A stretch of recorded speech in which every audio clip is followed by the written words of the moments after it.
శ్రీశైల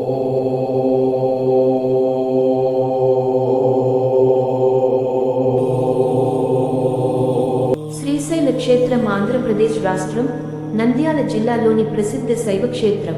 నల్లమల అడవులలో కొండగుట్టల మధ్య గల ఈ శ్రీ మల్లికార్జునుని పవిత్ర క్షేత్రం 12 జ్యోతిర్లింగాలలో ఒకటి.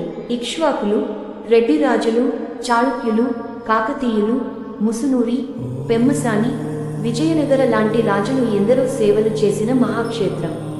పాండవులు, శ్రీరాముడు లాంటి పురాణ పురుషులు పూజలు చేసిన శ్రీమల్లికార్జునుని పవిత్రధామం. చెంచు రామయ్యగా కూడా పిలవబడుతున్నాడు. శ్రీశైల దేవస్థానమునకు రక్షణ కొరకు కొందరు రాజుల చుట్టూ కోట లాంటి పటిష్ట కట్టడము నిర్మించారు. 4 వైపులా 4 పెద్ద ద్వారములు, సుదూరానికి సైతం కానవచ్చే బ్రహ్మాండమైన 4 గోపురాలు, అత్యద్భుతమైన కట్టడాలుగా దేవాలయాలు నిర్మించారు. శ్రీశైలం ఒక భాస్కర క్షేత్రము. శ్రీశైలం 12 జ్యోతిర్లింగాలలో రెండవది, అష్టాదశ శక్తి పీఠాలలో 6వది, దశ భాస్కర క్షేత్రములలో శ్రీశైలం 6వది.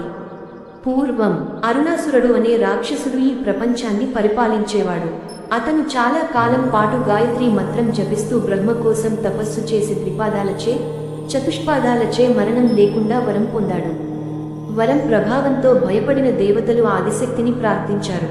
అమ్మవారు ప్రత్యక్షమై అరుణాసురుడు తన భక్తుడని గాయత్రీ మంత్రం జపిస్తున్నంత వరకు అతనిని ఎవరూ ఏమీ చేయలేరని చెబుతుంది. తరువాత దేవతలు పథకం ప్రకారం దేవతల గురువు అయిన బృహస్పతిని అరుణాసురుని దగ్గరికి పంపిస్తారు. అరుణాసురుడు దేవగురువు బృహస్పతి రాక గురించి ఆశ్చర్యం వ్యక్తపరుచగా, బృహస్పతి అందుకు సమాధానంగా ఇద్దరం ఒకే అమ్మవారిని గాయత్రీ మంత్రంతో పూజ చేస్తున్నామని, కాబట్టి ఈ రాకలో వింత ఏమీ లేదని చెబుతాడు. అందుకు అరుణాసురుడు దేవతలు పూజ చేసే అమ్మవారిని నేను ఎందుకు పూజ చేయాలని అహంకరించి గాయత్రి మంత్రం జపాన్ని మానేస్తాడు. దానికి కోపించిన ఆదిశక్తి భ్రమర, తుమ్మిద రూపం ధరించి అసంఖ్యాకంగా భ్రమరాలని సృష్టిస్తుంది.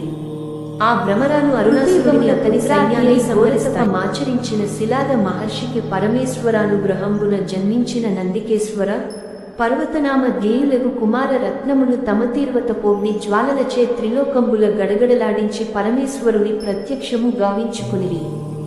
వారిలో నందీశ్వరుడు ప్రమథగణాధిపత్యమును, ఈశ్వర వాహనత్వమును వరములుగా బడిసెను. పర్వతుడు తాను పర్వతాకారముదాల్చుకునని తన శిఖరముపై పరమేశ్వరుడు త్రిశత్కోటి దేవతలతో ప్రమదులతో సర్వతీర్థ క్షేత్ర రాజములతో స్వయంభూ లింగరూపమున పార్వతీ సమేతుడై వెలయవలయునని, తన శిఖర దర్శన మాత్రముననే జనులకు ముక్తి నొసంగ వలయునని వేడుకొనిన నాటి నుండి శ్రీశైలము మహామహిమోపేతమై ప్రఖ్యాతిగాంచింది. శ్రీశైలమని పేరు వచ్చుటకు గల కారణము, కృతయుగాంతమున గల సుమతి నామధేయుడగు మునీంద్రుని పుత్రికామణియగు శ్రీ తన ఉగ్రతపంబుచే ఈసుని మెప్పించి, ఈ పర్వతమున ఎల్లకాలము నా పేరు ముందునిడి ప్రజలు పిలుచున్నట్లు పరమేశుని వరమను గ్రహింపమని ప్రార్థించి, సఫల మనోరథురారైనప్పటి నుండి ఈ పర్వతము శ్రీ పర్వతమనియు శ్రీశైలమనియు వ్యవహరింపబడింది. స్వామికి మల్లికార్జున నామధేయము కలుగుటకు కారణం, శ్రీశైల సమీపమందలి మల్లికాపుర మహారాజు చంద్రగుప్తుడు శత్రువిజేతయై స్వదేశానికి 12 వర్షానంతరము మేగుదెంచి పరమేశ్వరానుగ్రహ సంజాతయు అపురూప లావణ్య పుంజమును తన పుత్రిక రత్నమును అగు చంద్రమతి గాంచి కామించెను. ఎవరెన్ని విధముల వలదని వారించుచున్నను వినక మోహవివసతచే కామాంధుడై అనుచితముగా ప్రవర్తింప ఆమె తప్పించుకొని శ్రీశైలమునకేగి శివుని మల్లికా కుసుమంబుల భూజించి ప్రత్యక్షము గావించుకునినది. కామాంధుడగు తన తండ్రిని శిక్షించి మల్లికాపురమున దగ్ధమొనరింపవలసినదనియు, తనకు దృఢమగు శివభక్తినొసగి సర్వజన భజనీయుడగు అంబారూపంబు నొసగి మల్లికార్జునాఖ్యచే పరమేశ్వరుడు సుప్రసిద్ధుడు కావలెనని వరములు కోరినది. అది మొదలు మల్లికార్జునుడు అను పేరు కలుగుట, చంద్రమతి భ్రమర కీటక న్యాయమున అంబా స్వరూపముగా భ్రమరాంబ నామమున సర్వలోక భజనీయుడగుట జరిగింది. పరమేశ్వర శాప దగ్ధమై మల్లికాపురము నిర్మూలన ఆగుటయు, చంద్రగుప్తుడు పచ్చబండై పాతాళ గంగలో బడుటచే ఆజలము పచ్చగా మారుటయు జరిగింది.